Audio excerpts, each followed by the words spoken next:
তো চ্যানেল নানি পাতু blogs and আমি নন্দিনী চলে এসেছি আবার একটা নতুন ভিডিও নিয়ে। আজকের ভিডিওর মেন টপিক হচ্ছে আজকে আমি যাচ্ছি আমার একটা কাজে। বাবার বাড়ি এসেও আমার শান্তি নেই। আমি ভেবেছিলাম এসে দুদিন আরাম করব, কিন্তু হঠাৎ করেই আমি তো আসলাম কালকে, আর কালকে হঠাৎ করে একটা ফোন এসছে যে আজকে হচ্ছে তোমার সোমবার। তো আজকে সোমবার আর আজকে আমার একটা কাজ পড়েছে বহরমপুরে সাজানোর জন্য। তো আমি এখন যাচ্ছি রেডি হয়ে। আমার একদমই মন ছিল না, তবুও কেন জানি না আমি কাজটার জন্য হ্যাঁ করে দিলাম। তবে বসে থাকার থেকে আমার মনে হয় কাজ করাটা বেটার। আর একটু শরীরটাও খারাপ ছিল, আরামের দরকার ছিল। তবে দেখলাম আমি যখন কথা দিয়েই ফেলেছি তখন যাওয়াই যাক। ঝটপট আমি বেরিয়ে পড়লাম বাড়ি থেকে। বাড়ি থেকে বেরিয়েছিলাম টোটোতে করে লালবাগে আসলাম ফার্স্টে। আমি পুরোপুরিভাবে ডাইরেক্ট বহরমপুরের টোটো পাইনি। লালবাগ থেকে আমি এখন দেখো অটোয় বসে আছি। অটোতে করে এখন যাব হচ্ছে বহরমপুরে। আর আমার আজকের যেই লোকেশনটা সেটা হচ্ছে লালবাগ গোপালঘাট। তো আমাকে এখান থেকে ডাইরেক্ট যেতে হবে গোপালঘাট। গোপালঘাট থেকে আমি এখানে ঘাট পার হচ্ছি। এটা হচ্ছে গোপালঘাট।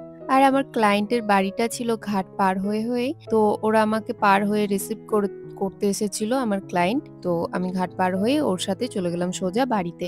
আমি এখন পৌঁছে গেছিলাম ওর বাড়িতে। বাড়িতে এসে একটু ভিডিও ক্লিপ নিয়ে নিলাম। আর আমার এখানে হেয়ারস্টাইল পুরো খারাপ হয়ে গেছিল হাওয়াতে। আমি সেগুলোই ঠিক করছিলাম। আর আমার ক্লায়েন্ট গেছিল হচ্ছে তোমার হেয়ারটা ড্রাই করছিল নিজে, কারণ ও স্নান করেছিল আর হেয়ারটা পুরোপুরি ভিজা ছিল। ততক্ষণ আমি আমার জিনিসপত্রগুলো বিছানার উপরে সাজিয়ে নিলাম, যাতে আমার কাজ করতে সুবিধা হয়। আর গুছিয়ে নেওয়ার পরেও আমার একটু সময় ছিল হেয়ার ড্রাই করতে। ততক্ষণে আমি আমার বাকি কাজগুলো করে নিচ্ছিলাম। দিয়ে আমার ক্লায়েন্ট আসলো অ্যান্ড এইদিকে আমার দেখো পুরো বেস মেকআপটা আমার কমপ্লিট হয়ে গেছে পুরোপুরি। তোমাদের সাথে একবার ফার্স্টে শেয়ার করে দিলাম। এবার আমি হেয়ারস্টাইল আর ড্রেসটা পরাবো। ও আজকে লেহেঙ্গা পরবে, তো ওকে লেহেঙ্গা পরে কেমন লাগছে লাস্ট পর্যন্ত দেখতে থাকো তোমরা লুকটা। আর আমার ক্লায়েন্টের ঠান্ডা লাগছিল প্রচন্ড, সেই জন্য চাদর জড়িয়ে বসেছিল পুরোপুরি চোখ বন্ধ করে। আমি বলেছিলাম চোখটা বন্ধ রাখো যাতে আই মেকআপটা দেখা যায়। আর এদিকে দেখো ওর লুকটা পুরোপুরি কমপ্লিট হয়ে গেছে। একটা লেহেঙ্গা পরেছে সুন্দর দেখে। আর ওকে কেমন লাগছে তোমরা জানিও। এই লুকটা পুরোপুরি আমি ক্রিয়েট করেছি। ও শুধু বলেছিল হেয়ার স্টাইলটার সামনেটা একটু কার্লস করে রাখতে, ব্যাস পুরোপুরি আমার উপরে ডিপেন্ড ছিল। আর আমার ক্লায়েন্ট তো আজকে পুরোপুরি স্যাটিসফাইড ছিল এবং ওর লুকটা পছন্দ হয়েছে। আমারও ওর লুকটা পছন্দ হয়েছে, যেহেতু আমি ক্রিয়েট করেছি। তোমাদের কেমন লেগেছে কিন্তু সেটা অবশ্যই জানিও। আর এইদিকে দেখো চলে এসেছি আবারও গোপালঘাটের এই সাইডটাই। পার হয়ে আমাকে আবার ওই সাইডে যেতে হবে। আর ওই সাইডে যাওয়ার সাথে মা ফোন করেছিল, বাবাইকে দেখাচ্ছিল। এখানে একটু কথা বললাম। কথা বলার পরে চলে আসলো পার্থ। ওর জন্য ওয়েট করছিলাম আমি দাঁড়িয়ে। কারণ যেহেতু আমি একটা নতুন জায়গায় এসেছি, বহরমপুর তো চিনি, তবে বহরমপুরের এই গোপালঘাটটার এই জায়গাটায় এসেছি অনেকবার, কিন্তু যে সঠিক এটা গোপালঘাটে সেই জায়গাটা আমি একদম চিনতাম না। নতুন একটা জায়গায় এসেছিলাম। আর যেহেতু নতুন একটা জায়গায় এসেছি ওর চিন্তা করছিল, যার জন্য আমাকে বলল যে তুমি এইদিকে ঘাট পার হয়ে দাঁড়িয়েও, আজকে আমি আমার কাজটা তাড়াতাড়ি কমপ্লিট করে তোমাকে আমি সাথে করে নিয়ে যাব। তাই এখানে ওর সাথে বেরিয়ে পড়লাম বাড়ির দিকে। আর এখন আমরা ছিলাম বহরমপুরের কাছে। আমার প্রচন্ড খিদে পেয়েছিল, তো আমি বললাম যে চলো আস্তাপলের ওখান থেকে খুব সুন্দর চাউমিন পাওয়া যায়, মোমো পাওয়া যায়, তবে আজকে চাউমিন খাওয়ার ইচ্ছে ছিল, তো ওখানে গিয়ে আজকে চাউমিন খেলাম একটু। আচ্ছা, তোমরা কি কালকের ব্লগটা দেখেছো? যদি না দেখে থাকো অবশ্যই গিয়ে দেখে এসো। কালকে বেশ মজা হয়েছিল, আমার তো খুবই ভালো লেগেছিল। আর ভিডিওটা দেখে অবশ্যই কিন্তু জানিও তোমাদের কেমন লেগেছে ভিডিওটা। কালকে অত রাত পর্যন্ত খাওয়া দাওয়া ওই সমস্ত কিছু সেরে বাড়িতে এসে আর মনে হচ্ছিল না যে আজকে বেরোই, তবে কি করব, কাজে তো যেতেই হবে। যাই হোক, ওখান থেকে চাউমিন টাউমিন খেয়ে ঝটপট চলে এসেছিলাম বাড়িতে।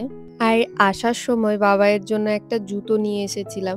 বাবার জন্য একটা পাঞ্জাবি নিয়েছি, সেটা তোমাদেরকে দেখানো হয়নি, তো সেটা আমি পরে কালকের ব্লগে দেখিয়ে দেবো, কারণ একটু সময় পেয়েছিলাম না কালকে। আর আজকেও একটু সময় পাইনি, কারণ প্রচন্ড এখন ক্লান্ত।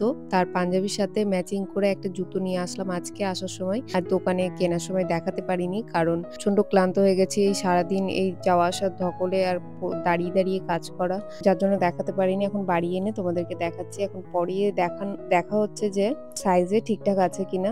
এই জুতোটা আমার আর বাবাইয়ের পাপার খুবই পছন্দ, আমরা দুজনে পছন্দ করে নিয়েছি। আর আমার মনে হয় পাঞ্জাবির সাথে এই জুতোটা খুব সুন্দর লাগবে। তোমাদের কি মনে হয় তোমরা কিন্তু অবশ্যই জানিও আমাকে কমেন্টে কেমন লাগবে বা জুতোটা কেমন লাগছে ওকে পরে। আর বাবাই জুতোটা পরে করছে কেমন, দেখো কি বদমাশি করছে। ওর কোনো কিছুতেই মানে ও পরে শান্তি পায় না। ও কতক্ষণে খুলবে ও সেটাই ভাবে। হাত দিয়ে এই যে দেখো খোলা শুরু হয়ে গেছে জুতো। জুতোটাকে কিভাবে যে খুলবে ও বুঝে পাচ্ছে না। আমি যে কি করে ওকে জুতোটা পরে পরাবো সেটাই ভাবছি। আর এই দেখো আসার সময় ওর জন্য একটা বল নিয়ে এসেছিলাম। ও বল নিয়ে বেশ ভালো খেলে। এই বলগুলো ছিল না। তো এই বলগুলো আসার সময় একটা নিয়ে আসলাম। আচ্ছা ওখান থেকে এসে প্রচন্ড ক্লান্ত হয়ে গেছিলাম। দিয়ে আর ভিডিওটা আমার কন্টিনিউ করা হয়নি। এই ভিডিওটা আমি এতটাই করেছিলাম রাত্রে দিয়ে এন্ড করে দিয়েছি। কারণ প্রচন্ড শরীর খারাপ করছিল। এই ভিডিওটা এতটাই ছিল। ভিডিওটা কেমন লেগেছে অবশ্যই কিন্তু জানিও। ভালো লাগলে অবশ্যই লাইক করে দিও। আমার কাজের দিনের ব্লগ যেহেতু প্রচন্ড কাজ করে ক্লান্ত হয়ে গেছিলাম। আর ভালো লাগছিল না ভিডিও করতে। আর ভিডিওটা ভালো লাগলে লাইক করে দিও। দেখা হচ্ছে নেক্সট ভিডিওতে। টাটা।